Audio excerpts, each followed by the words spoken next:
You are so lucky. You just tuned in to the greatest show at the greatest time. Welcome to Speak Up. We have the most of Fiscal Court here today. And boy, there is a lot to talk about locally and on a statewide level as too.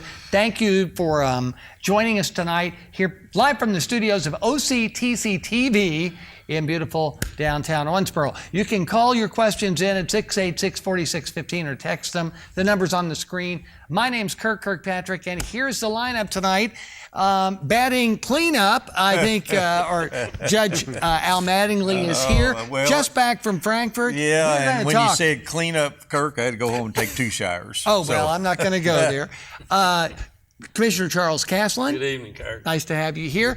And George Wathen couldn't be here today, but Mike Koger, our other commissioners here. Welcome. Good evening. Okay, biggest headline of the year so far at the Messenger and Inquirer. Remember seeing this? Well, you just got back from Frankfurt, so before we even get into... Well, let me tell you this, Kirk. Okay. They should have used that headline when the guy walked away from Cedar Hills. Cedar Hills. Well, the other one. And what I would like to know is who's managing the message in Frankfurt to attach a pension bill to a sewage bill. Probably the only people that appreciated this were plumbers, and I laughed my head off. Well, that was it. I didn't think about that aspect, Judge. Exactly. There You're are right. two master plumbers on Fiscal Court. We just kind of went, well, you like that? whatever. Yeah. Well, let's talk about Frankfurt. The session is, the House and Senate are out now. They have the 10-day period. Governor Bevin says he's going to veto the entire tax bill and the entire Kentucky budget. You talked just this afternoon to his chief of staff. Yes. What's up? First of all, let me say, Governor Bevin, I applaud you standing up for what you believe and making that veto. I have contacted all my legislators as judge executive and as a private businessman in this community and asked them not to override the veto. That being said, we met with the governor's chief of staff, talked about 2 issues. One was coal severance tax, and one was the phase in of the pension. I was there with a bunch of coal counties from eastern Kentucky and western Kentucky. And what the General Assembly had done, they were trying to save some failing school districts in eastern Kentucky by taking coal severance tax that counties were using to balance their budget. So they take that money to save those school districts, but now we've got counties who are failing. So it's a catch-22. I know they have a tough job, but in effect, we asked them to restore the coal severance to the counties. Allowing Daviess County to use it as they wish. And Daviess County, I summed it up and I said, look, the issue is we don't have a lot of coal severance. It probably is $350,000. $300,000 will go to roads, but it's important because we just had one of the hardest winters we've had in a while. Good example. $40,000 in ED money, and that money was going to go to those communities that have failing treatment plants. So it's important to those folks. Some of the counties, Kirk, we're going to lose $2.5–3 million. I had a judge that which is said, a huge percentage of their yes. I mean, budget. he was taking an $8 million budget and having to reduce it to $5 million because of the loss. Now, the bigger issue was pensions and the phase-in of pensions, and quite simply, without the 12% collar, meaning that we wouldn't pay more than 12% above what we paid last year. It won't affect Daviess County initially, but it's not the end-all and be-all because eventually we get to that 50% increase in pension costs. So at some point, we're taking it out of our reserves when we get to that place. But for some cities and counties, if they don't have this 12% collar, they will go bankrupt. They are not in as good a shape as Daviess County. And we know at Daviess County, it's $1.5 million to us. The city of Owensboro, it's $3 million to them. And then let's talk about the hidden folks. Let's talk about the extension districts. Let's talk about the library. Let's talk about RWRA. Let's talk about all those other folks who have their retirements wrapped up in CERS or KRS. So everybody's talking about teachers' pensions, and it's important. But the local governments have just as much interest in how that pension issue is resolved. Huge possible effects there. Oh, it's but terrible. You say you asked your legislators Yes. To not override the veto. Mm-hmm. What if you disagree with both the state budget as it is and the pension as it was, and the revenue. Understood. What are the ramifications of not having a budget? Well, we asked the chief of staff today. My specific question was, look, tell me, I know what happens at fiscal court. If I can't work with the commissioners on fiscal court and I present a budget and they say, no, we reject it, at some point I present it for a final time, and if they don't accept it and they don't work with me, it becomes law. That budget becomes law. They really couldn't give me a good answer.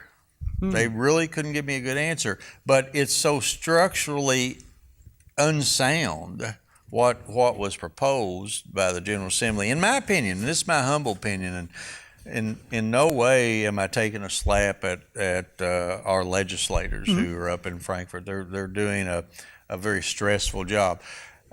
I would say the Commonwealth is more broke than most counties and cities in the Commonwealth.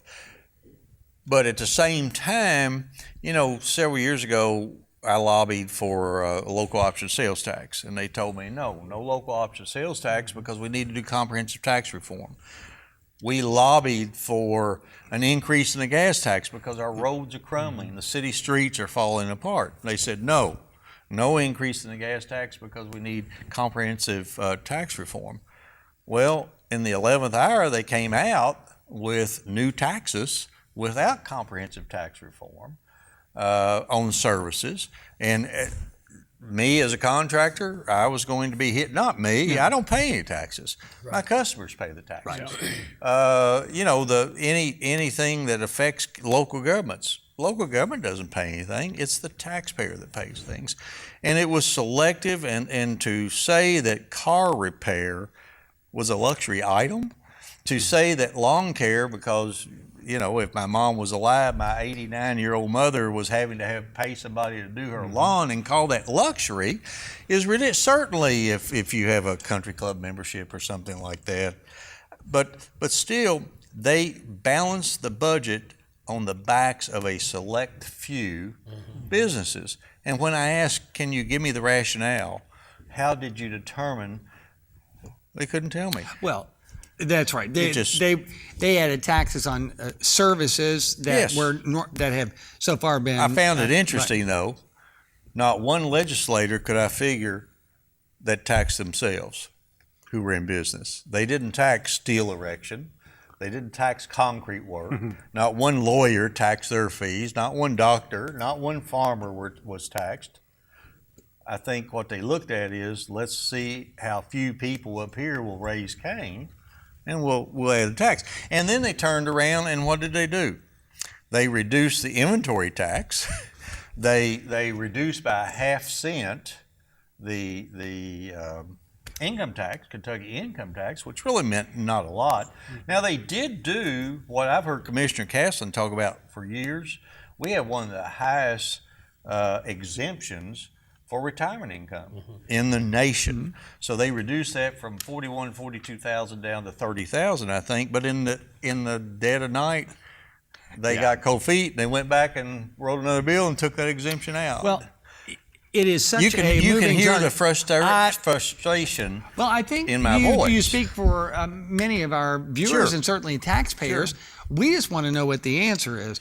Let me go to the two private businessmen. You obviously both are, representatives here for us, but and with especially a CPA background, Charlie. Let's start with you. What is the answer to the Kentucky revenue problem? Is it a 7% sales tax? Is it what is the answer? Well, I really think the governor, when he was here talking about the pension issue, and he spent about 2 hours at the convention center talking to a big group of people, and Kirk, the bottom line is, he said, we can't tax our way out of this. No. We have to grow our way out of this. And we do that by becoming business friendly. We do that by making Kentucky the premier place where people want to locate when they're thinking about expanding their businesses. We have a lot that is in our favor, in that we have river that covers our whole northern border that other states don't have, and we have good rail. We're also very central to a huge part of the populace, the customer base, and so I think that makes us a good place for businesses to locate. But I don't think we've sold that, and the fact that we have one of the highest tax rates of all our border states. Tennessee doesn't have any, and all the others are like half of ours. And with ours tops out at 6%. And for higher income people, you have phase outs, which makes the effective tax rate even higher. And so if I'm a business owner, if I'm gonna be a plant manager and make big dollars, why do I want to choose Kentucky when I can go to Tennessee and put a whole lot more money in my pocket? I mean, to me, that's the crux of it. Oh, by the way, CPAs didn't get a tax on their services either. Well, there you go. You must have a better lobbyist than... that's what I thought as you were talking, Al. The people that have the best lobbyists are the ones that they exempted. I asked somebody, and just tongue in cheek, and no offense to any of my educator friends out there, I said, if we showed up with 1,500, 2,000 HVAC servicemen and raised Cain with you, would you rescind the 6% tax on their service? And it's nobody. Depends on whose ox is being gored at the time. Well, you've used the term, and you all nodded in agreement of this comprehensive tax reform. You've heard it for 20 years. Forever. It's just, and they've used it as an excuse. I use the example when I was on the Catholic School Board back in the early 80s. We talked about going through recertification, and somebody said, well, let's not do it because we are going to consolidate schools. And I said, we've got to do it because there is no assurance. 10 years later, we consolidated schools. Think about where we would have been if we'd have just waited. And that's what's happening. Commissioner Castlen talked about, yes, we have a high income tax rate, but that's offset by Tennessee's got a 9 to 10% sales tax rate versus our 6%. A 1 cent sales tax increase, which is not a new tax, it's just an increase in tax on things that are being taxed now, generates $1 billion. $1 billion. That solved all the problems they had. That's all they had to look at. Now, I'm not in favor of taxing food and medicine and the things that the less fortunate folks have to have. That's kind of the offset that they have. But we've got to get serious. This state cannot, this Commonwealth cannot continue to kick the can down the road, and the governor said that. And I applaud the governor on his attempted tax reform or pension reform, but when the heat got turned up, the pension reform is going to save about $300 million over the next 30 years. Which is less than... it doesn't come anywhere close. Yeah. They did set up a pension buyout, and one of the reasons the governor vetoed the phase-in of pension costs to local governments was in that same bill. They had the ability to buy out some of these quasi-governments. They could buy out of their pension liability, but they were going to allow them to do it with a interest-free loan or financed over a 30 to 40 year period, which will cost all the taxpayers $3 billion. So it was going to cost more there than the savings that they had projected. So it just it's frustrating, and all of my fellow judges and magistrates and commissioners, the mayors in the cities are frustrated. 1st of May, I have to have a budget ready to send to the Department of Local Government. And you don't know the obligation right now we're budgeting for the worst case scenario, no phase in. And what that means right now, and these folks set during the budget process, and I said, nope, no new trucks, no new lighting system at the parks. I'm sorry, you need 2 people over here. We're not going to replace nothing. The toys that the boys use out at the landfill are expensive. They need an $800,000 scraper. Can't have it. Just sorry. And that's only predicated on still not knowing. And we took $1.5 million out of our budget in capital expenses, and we're still $500,000 shy of revenues. So our revenues do not. I mean, our expenses are $500,000 more than the revenue. We have our backs up against it. We're fortunate. The previous courts before we came on were prudent, and they did a good job. This court has done an excellent job. My commissioners, I mean, they hold my feet to the fire on every expenditure. We try to take care of our employees. We try to make sure that the citizens get what they pay for. But there's just not. I always heard that word waste, fraud, and abuse. Well, let me assure you, there is no fraud. I guarantee you there is no abuse. No. Now, you can always find a little bit of waste, but we have ferreted out as much waste as we can find. And I would hold Daviess County Fiscal Court, our government and the way we run it, and our finances up against any county in the Commonwealth. Well, I think some of our viewers agree. Alicia from Daviess County is asking, does the state budget affect the county budget? And of course, you probably were sending that in as the judge was explaining. Yes, and it's the unknowns that make it so difficult to do your own budget. Yes. So Greg from Daviess County, tax reform is just another can the state is kicking down the road. It's extremely frustrating for the citizens of the state.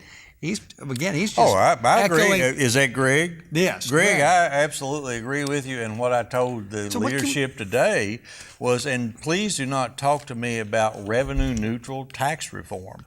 All that means is I'm going to take some of the tax burden that was on him, and I'm going to place it on your shoulders, and we're going to shuffle around what we were paying. There is no more money. And folks, government creates nothing. We create no money. We generate no income. We consume. We eat. We're a Pac-Man. We eat. So we have the same issues that you, as a citizen, have. When gasoline goes up, the cost to run the trucks from the landfill and the road department go up. When cost of equipment goes up, it goes up. And you know, I hear people talk about governments buying new trucks every 3 years. I would welcome any of you to come to our road department or to our transfer station or anywhere and tell me that the equipment that we have out there, we're not patching and piecing together and getting Commissioner Castlen will tell you, we look at repair versus replacement, and if repair makes sense on a capital cost, we repair it. Yeah. Right. Makes sense. Yeah. So if we can save it 2 years, we'll save it. And then at the end of 2 years, you'll reevaluate. It just is. Well, I can hear the frustration in your voice, and we can hear it from our listeners and viewers based on the feedback that we have. So let me say this. Okay. Just one thing.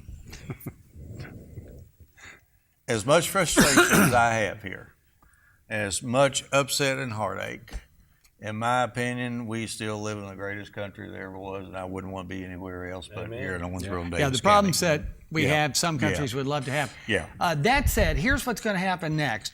The Senate and the House both passed the entire budget along with the pension revenue and expense. So the governor vetoes this. There'll be no budget. There'll have to be a special session called, correct? Well, I mean, do you think if the House and Senate override the governor's veto, no. Now, here's where it gets tricky. What if they override the budget and not the revenue piece? Or what if they don't override the budget, but override the revenue piece? I don't know. And will there be a special session called? I'm not sure. There's another cost. It very well may go to the Supreme Court to determine what can be done. Now, there are other bills. You know, we talked about the piece where we phase in pensions. The governor overrode that bill. I can tell you that I came away from Frankfort today feeling good that the leadership understood the issue and have assured us that part is going to get taken care of.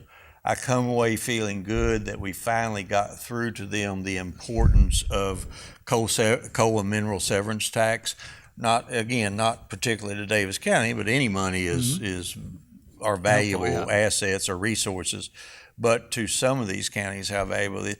And I came away with an assurance that they would restore and make whole those counties. So those two pieces, I'm pretty sure, but I think it's Friday and Saturday, the last 2 days of the General Assembly, and by law they have to adjourn. Yeah, they adjourn. Now they probably have some other bills out there, wherever that stinking bill is. The stinker, they probably have some bills that they can gut, that they can take things out, and they've already met the requirements, and they just substitute language in. I know that the governor and leadership have been talking on those two pieces I talked about. To my knowledge, I have not heard any conversation between leadership and the governor on the budget or the revenue piece. We'll know this time next month by the next show. Something will happen. Yeah. Well, while you were in Frankfurt, the big news here was the front page headline today about Mark Snell, the EDC, now former, I guess, president, CEO, gone. And you're on that board. It sounds like fist fighting almost broke out. What can you tell us about this? We do not comment on personnel issues. Well, that's just unfair. I mean, it is. Then you need to run for judge or mayor, and you can say the same thing I'm saying. On advice of counsel, because this is an ongoing issue, and on advice of counsel, I can't speak specifically. Can you tell us what happened in the previous meetings? Are they public record? No.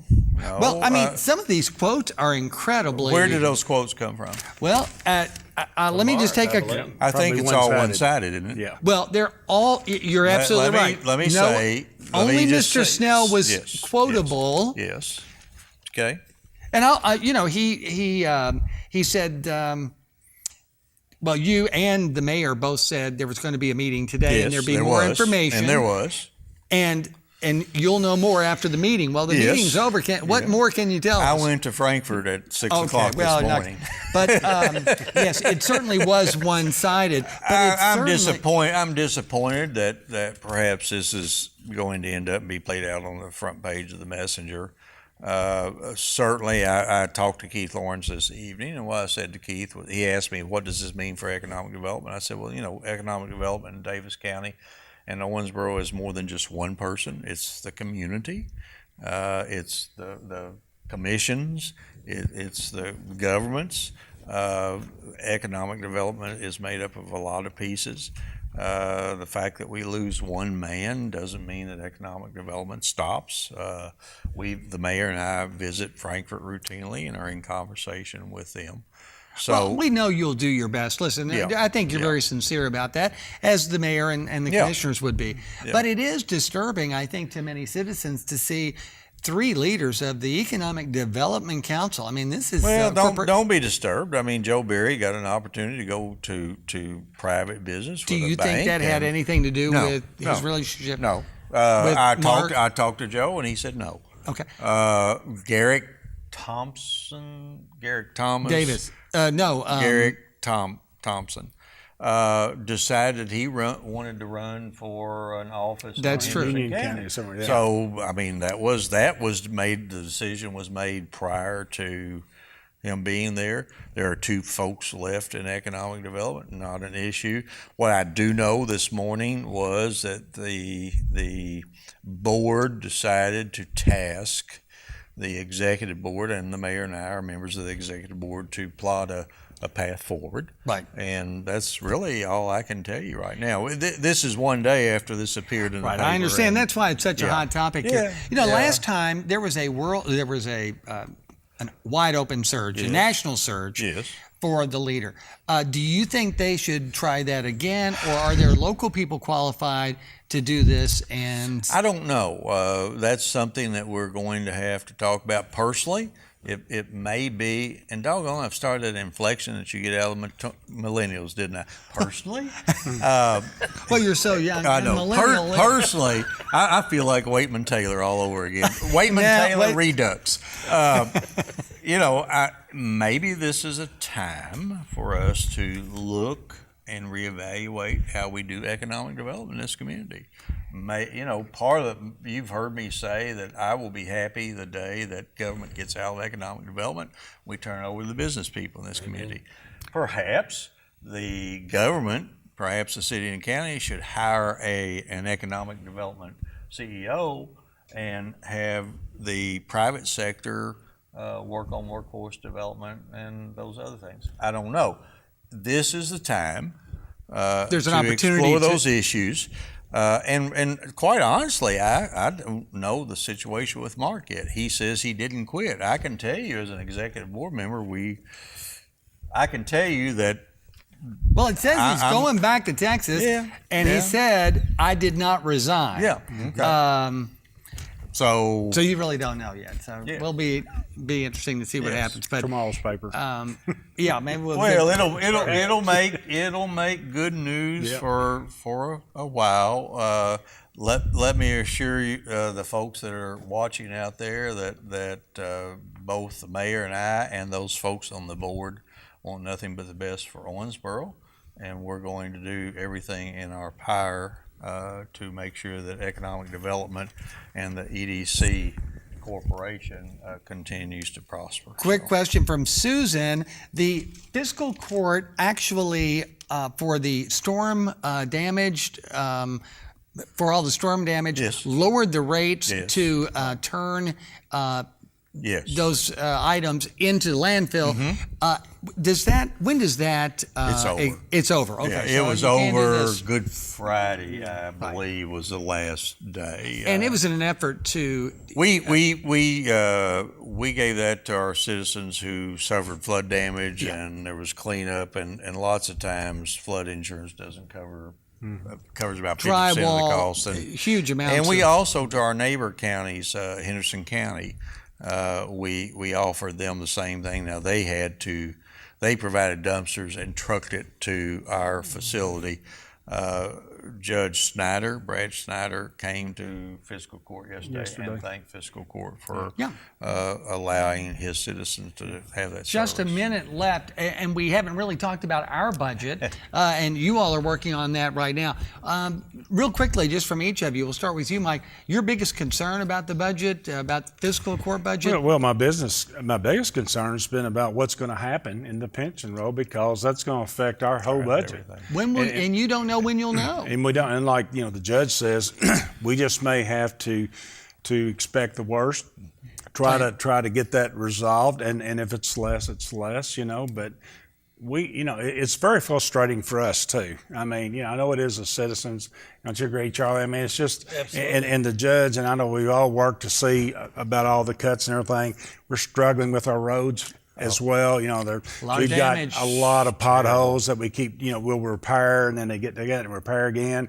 And it's really going to affect our roads this year as well, because we don't have extra money to go into that. I know they're talking about passing a gas tax bill. And we went to a conference a few weeks ago, and it was amazing. If you raised 1 cent, creates $30 million.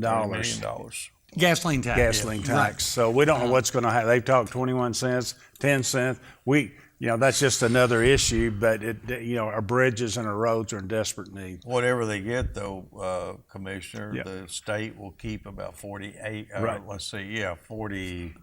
52 cents, and they will distribute 48 cents down to us. To the state for state roads. Yeah. Time's up.